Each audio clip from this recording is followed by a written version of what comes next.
week of October. Like, what the hell is going on? Like, it's all just point scoring, and and you know, however people want to dress up that everybody's a traitor who doesn't wear one, and the reality is the people who died in those wars were dying specifically in the Second World War, so that you've got the freedom not to wear a proppy. Simple as that. And if you didn't like it, tough. You know what I mean? But that's a freedom of choice that people have, and that's what people die for. You know what I mean? And so I just do not understand how this is. Well, actually, I do understand. I know why it's been interjected in football. It's why it's been interjected in Scottish football, because we've just basically fucking copied what America does, which is either you're for the troops or you're a traitor. Simple as that. And it's just something that, as I say, primarily I'm completely bored with. And just you know, as Joe says, we'll just keep having the same conversation every single year. And see, a lot of it has become quite crass as well. I think, like some of these pictures I'm seeing, like monuments getting built out of poppies, and yeah, I've seen that. Yeah, roads getting covered with poppies, so it look like a rivery red and all this kind of stuff. And you're like, this kind of Disneyfying it, or Coca-Cola in it, if you like. Is a bit of sort of, what's the word I'm looking for? It kind of devalues what they're trying to do, if you know what I mean. Like, people who genuinely have emotions on that day and stuff like that, this sort of makes a bit of a farce of it, really, in my opinion. Like, yeah, and I tell you something else as well. I mean, you just knew, a couple of Bampots shout stuff, right, fine, that's got to be the big story. In Edinburgh, on Sunday, someone disrupted, a 52-year-old man disrupted the silence by shouting, "Bring back Hitler." And that took until today to be in the papers.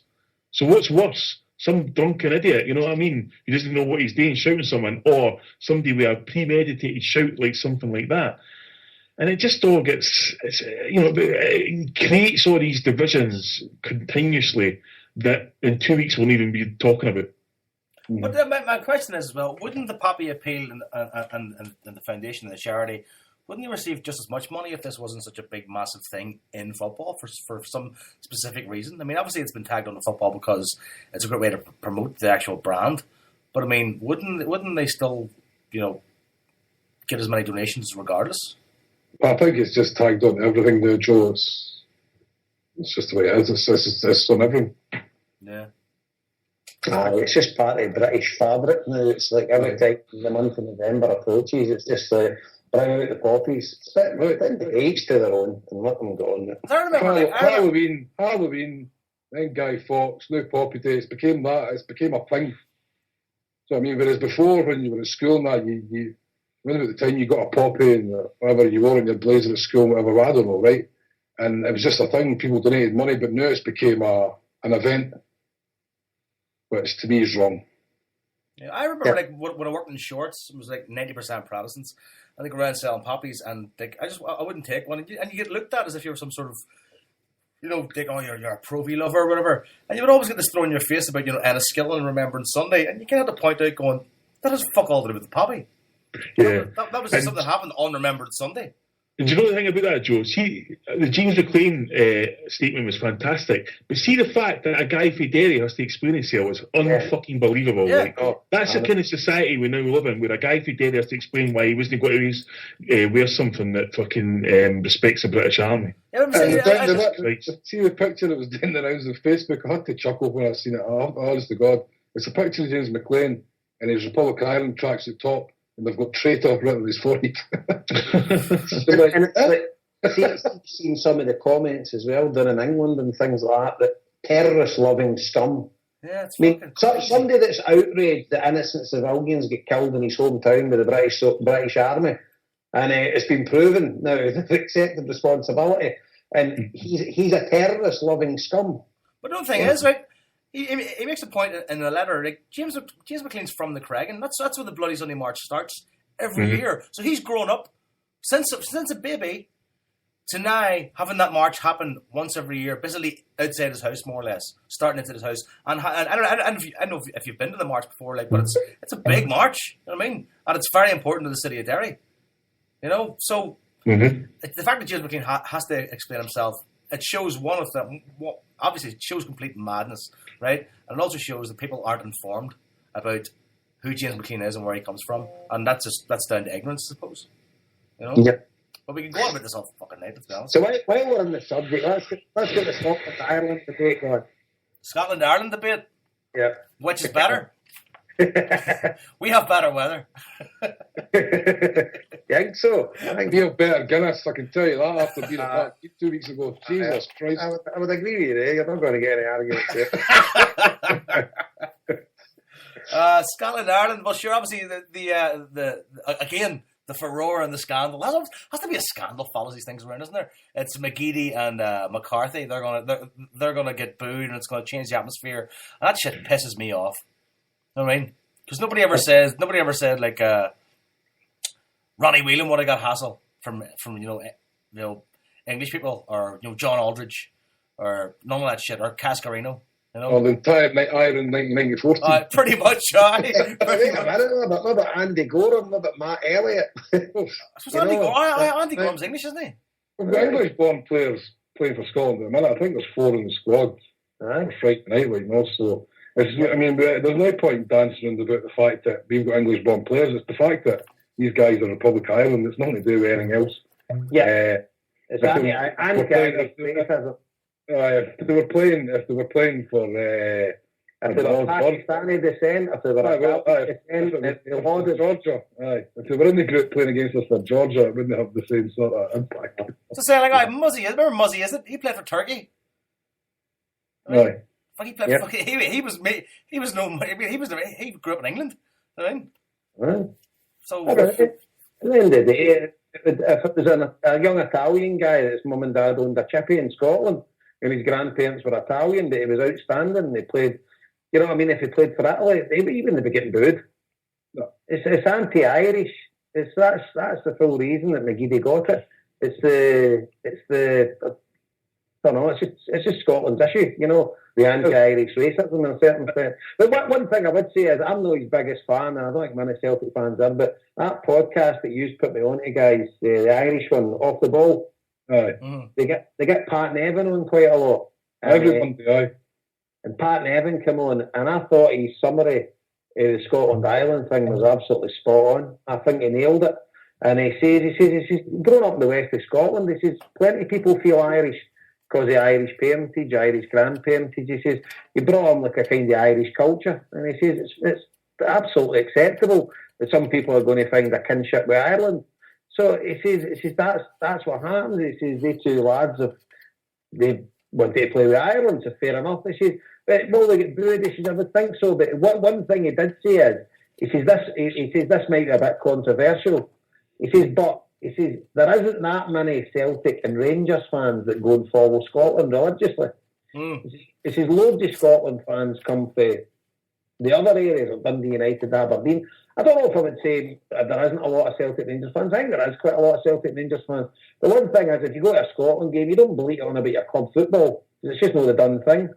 But see the vast majority of Scotland fans and match attending Scotland fans nowadays. I never went to games in the 70s with all this bigotry and booing of Celtic players and stuff like that. I would say your majority match-going Scotland fans, they will go on like a house on fire with Irish fans because they'll feel very similar to them. Like fellow Celts and like sort of the same kind of people. They all love a drink, just love following their football team. It'll be like that scene in Braveheart when they all meet in the field.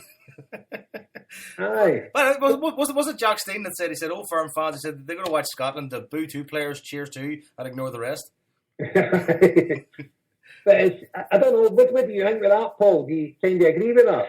I mean, I don't think there'll be any real problem with any people who actually go to the games, you know, who are going there to support Scotland or Ireland for that matter. Yeah.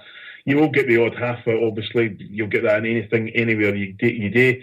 But I do think there has been a kind of sinister undercurrent in campaign to try and justify booing McGeady and McCarthy as somehow they've committed. And some of the racist guff I've had to stomach this week to people who should know a lot better. To forget Gordon McQueen, who, if you remember 2 years ago, I'd already said he would punch Eddie McGeady if he ever saw him. You know, or forget all these other, you know, people that worked at Celtic spouting this racist guff about, oh no, he's not really Irish and that kind of thing. Just shows your complete ignorance. And they perpetrate this myth that somehow McGeady and McCarthy had to sit there, and Ray Houghton said the same. that they all had the choice to play for Scotland and they all told them to fuck off. Never happened. No. It never happened. No. Fucking, you know, I actually spoke to Ray Houghton about it once, and he said, I said, why did you play for Ireland and no Scotland? He said, Scotland never asked me. Yeah. And he got death threats for playing for Ireland, as he said. For what? McGeady's been playing with the boys for years, Ireland, and all of a sudden, fucking, you know, Scotland say, oh, by the way, he gets his first team debut for Celtic. Oh, he can play for us. Well, actually, I went to play with the team I played for 5 years. And McCarthy was rejected by Archie Knox. Yet somehow we've got to boo these young guys because what? They're traitors and that. I find it disgusting. And of course, the other thing about it is we've got in this country right now, Paul Payton and Brian McLean, both of whom choose the occupied fucking six over Scotland. I've never seen them getting booed anywhere. No. And people say, well, that's because they're shite and nobody cares. Or so basically you're hypocritical, ignorant cunts then, is what you're saying. Yeah. And I do find it disgusting. I mean, this should be a great spectacle. It's in paradise. It's Scotland against Ireland. Most people, I mean, any Scotland fan who's seriously gone there with an intention of, I'm going to boo Aidan McGeady and I'm going to boo James McCarthy. Did you know cheer the goal that Scotland scored in Germany? Because let me tell you, the boy that scored that goal was he born in Scotland? Yeah. And John Barnes could have picked, you know, Scotland over it, but I never had a campaign against him. As Harper said right at the start, we know why they're being targeted. And to just be honest about it, just say we absolutely despise the fact that they're Irish Catholics and we didn't want to have anything to do with them. And there's players in Ireland that could get booed, this, that, and I think that's all fine. But we know why McGeady got it. We know McCarthy had to leave this country because of it. You know what I mean? McGeady had to fucking leave this country because of it. And still they try and justify it. And as I said on Twitter today, people who try and justify racial hatred towards football players are equally as bad as the ones who actually shout racial hatred at football players. Yeah. See, like living here, Joe probably have similar experience, like no, like obviously I work in a factory, so I'm surrounded by a lot of guys and a lot of them are football fans. I think you find a lot of the Irish national support. They've got a lot of guys who are probably GAA fans. And also rugby fans, and they support the international team without being sort of passionate club fans. Yeah. These guys would be completely bemused by any of this, and if I was to explain it to them, they'd just think, I was fucking off my head. Like, I think I can tell that right now. Harper, I think you find that with loads of Scotland fans as well. No, but what I mean is, I think the Scotland fans they'll understand exactly what's going on. But what I mean is, there'll be a lot of the Irish fans, like I say to my worker, that Aidan McGeady's going to get the treatment and that. Why? I mean, they would genuinely be like, well, what's that all about? Do you know what I mean? Well, if it was just a case of, we're booing him because he's opposition, that, fair enough, but this undertone because he chose Ireland and all that kind of thing, or because he never chose Ireland, because he is Irish, he's Irish. The fact that side of it, they would be quite bemused by that, like, well, you know what I mean? What I would, like, for me, if somebody goes there at the game and they're caught up in the atmosphere and McGeady gets the ball and they boo him, it's like, man, villain stuff. For the match attending Scotland fan who comes from, I don't know, Auchtermuchty, that's no affiliated with Rangers or whatever, I don't know. I don't think they'll be doing it with any malice. It'll be like, you wee shite, you never picked us. Right? Right, definitely, I'll agree with you, right? See, football fans, I'm all right with that. Do you know what I mean? Because that's football fans. And I had an argument with a couple of Irish boys last week, open at the game, that you had a couple of boys born in Dublin that picked Scotland over Ireland. If they came to the Aviva, they'd get booed with Irish. But no massive vitriol, they would get booed. Right. And I'm all right with that. You know, as a football supporter, I'm totally fine with that. I don't want to sanitise it.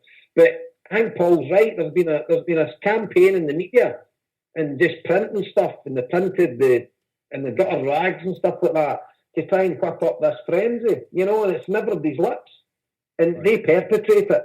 Yeah. But what I do think is the knuckle draggers that would be really show hatred towards McGeady and McCarthy, they won't get the game. They wouldn't follow Scotland to Celtic Park.